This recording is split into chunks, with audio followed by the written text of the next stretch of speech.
Doc Season 1, Episode 6 marked a big progression for Jake and Amy. The relationship between the two doctors is one of the most dramatic elements of the new Fox series, as Amy's memory loss has caused her to forget what had been happening between them at the time of the accident. Still, things took a step forward in the most recent episode, with Jake and Amy kissing after the latter figures out that the two were in a relationship.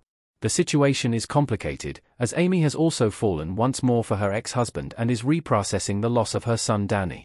Jake actor Jon Ecker plays his character with compassion for Amy, but also as someone who struggles to navigate their tenuous relationship, especially as he manages his own relationships with a daughter and ex-wife.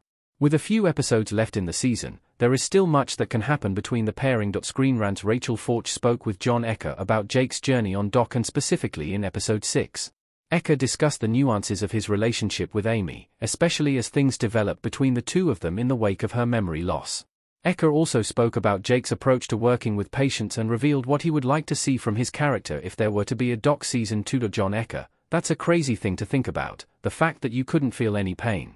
I do a lot of woodworking and stuff with tools, so I'm sure I'd probably slam my hand with a hammer or a nail or something and not even notice. But I think the nice thing about that episode and what the writers do is not just the medical aspect of that case, but the personal side behind the people that are involved in the case. The really interesting thing is what's going on with the father and the daughter, and this father who's overprotective, with good reason, of his daughter going off to college and trying to find her own independence given that situation. That, mixed in with everything, it's good how layered that whole situation is." Jon Ecker: "I think one thing is that he really likes medicine and doing a good job. And beyond the superficiality of being good at the medicine, it's deeper than that in his caring for the patients. I think anytime anybody is good at what they do, or at least trying really hard to be good at what they do and excel at it, that's always a very admirable quality in whatever profession it is. But I think the fact that he does have a personal connection to these patients and cares about them beyond just what their medical situation is, since he's emotionally involved, makes you care even more about them and to try to go deeper to really figure out what's causing whatever problem it is, depending on the week and what case it is." In this episode, Jake, although we don't really explore that situation in the first season, has a daughter and is a divorced single dad. So, even though his daughter's much younger, he can still relate not only to what the daughter's going through, but the father trying to be the best dad he can be. Jon Ecker: "Yeah, I won't get into any spoilers since there are 4 episodes after this to know if we get into that. But up to this point, we haven't really gotten into that besides just the fact that he mentions he has a daughter. But I think that, obviously, having a kid can help him relate to the father in this episode." Jon Ecker: "It's obviously a very interesting and difficult situation, and a little hard to wrap your head around. I approach it from the standpoint of going through a breakup, which everybody's gone through. Everybody can relate to some level of being in love with somebody who doesn't return the feelings. But this is obviously a little bit different because the person has a traumatic brain injury and legitimately does not even remember my existence, much less our relationship and much less our romantic relationship. So, it's a little different because you're dealing with a breakup, but in a way there's this hope that maybe things will change.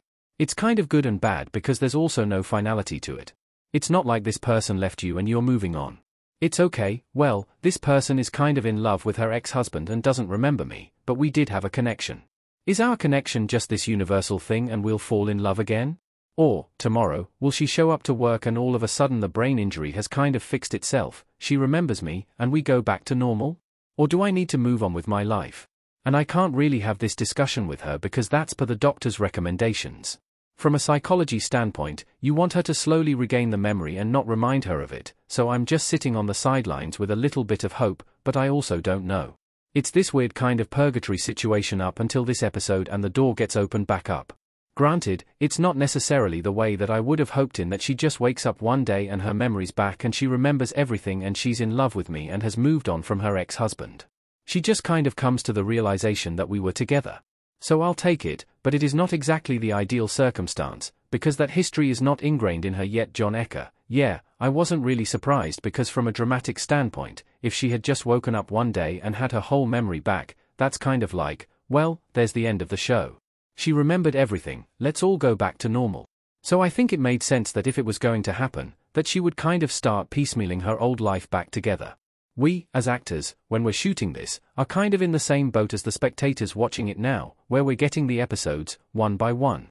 Sometimes they'll give us a hint what's going to happen, and it's not like they keep it from us. They're writing episodes as they go, too, but I kind of expected it to happen further on in the series than episode 6.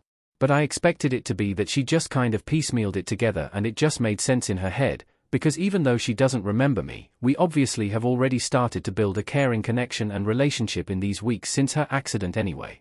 I think she can pick up on that we had a bit of a different relationship than her and some of the other colleagues.